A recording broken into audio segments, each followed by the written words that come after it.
A new financial architecture is emerging that treats a country's biodiversity as its greatest economic asset. So in this video, I want to look at the Belize blueprint, a model that recently pulled a nation back from the brink of default and is now being scaled for the Amazon, the Congo, and beyond.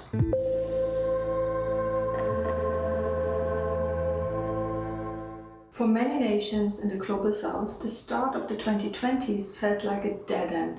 We often hear about the triple threat: economies contracting under COVID-19, debt-to-GDP ratio soaring past 130%, and the simultaneous pressure to meet 30 by 30 conservation goals. It's hard not to feel like these countries are being asked to choose between paying for hospitals today or saving the planet for tomorrow. What we're exploring here is a system defined by sovereign debt restructuring. In late 2020, Belize's economic outlook was grim, with debt at 133% of GDP and poverty at 60%.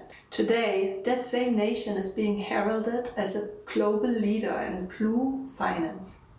This transition wasn't an act of charity, it was a sophisticated piece of financial engineering involving NGOs, private banks, and international insurers. The key dynamic here is the market buyback. Unlike old-school deals where governments simply forgave debt, the modern model goes to the private market. And here are the three core mechanisms that are fundamental to the new model. First, you have the haircut. When a country is in distress, its super bonds trade at a deep discount, like 60 cents on the dollar.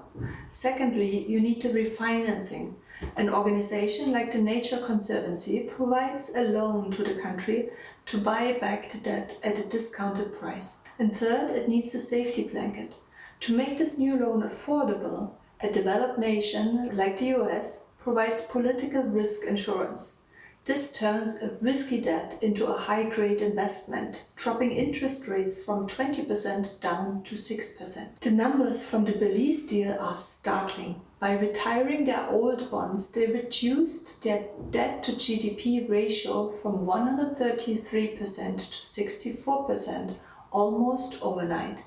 This created the fiscal space to move their 30% ocean protection target from 2030 up to 2026. As Minister Christopher Coy noted, this wasn't just a green project, it was a recovery plan that saw unemployment drop from 30% to just 5% as investment confidence returned. But this is where the narrative hits a wall of criticism.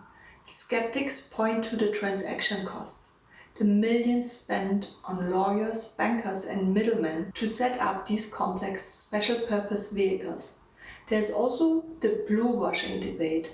If most of the money goes to paying off Wall Street banks, rather than directly to the fish or the trees, is it really a conservation bond? But the industry's defense is pragmatic. Without paying off the debt first, the country would never have the money to protect the nature in the first place. We are now seeing this model pivot from the ocean to the land. While Belize and Barbados focused on blue bonds, the 2024 Amazon deal in Ecuador is the first massive terrestrial test. By contrast to the Belize ocean model, the Amazon swap has to deal with much more complex human geography. Protecting a marine zone is one thing. Protecting a biocorridor where indigenous communities live and Chinese mining firms have existing contracts is a much higher stakes game. The biggest constraint to scaling this is in fact China. As the world's largest bilateral creditor, China has historically stayed outside the Paris Club of Western lenders. The current G20 common framework for debt relief is largely stalled because Western and Chinese creditors can't agree on who should take the biggest haircut. For these swaps to go global, China must decide if it wants to be a blue financier or stick to traditional infrastructure lending. So let's look at the future frontiers. This matters because the Belize model is now the template for a new generation of ecosystems. The Congo Basin. Nations like Gabon are looking for debt for carbon swaps to protect the world's second largest rainforest and its massive peatland carbon sinks. Pakistan's energy transition.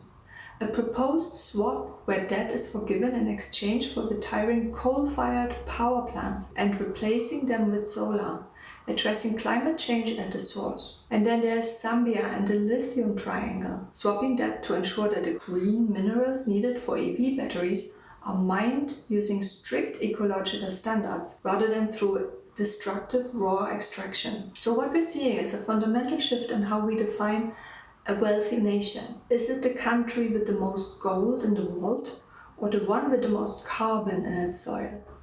The Belize model suggests that in a climate-stressed world, those two things might eventually be the same. And this is a shift worthy of our contemplation. So what do you think? Leave a comment below. And thank you for joining me today. See you again soon.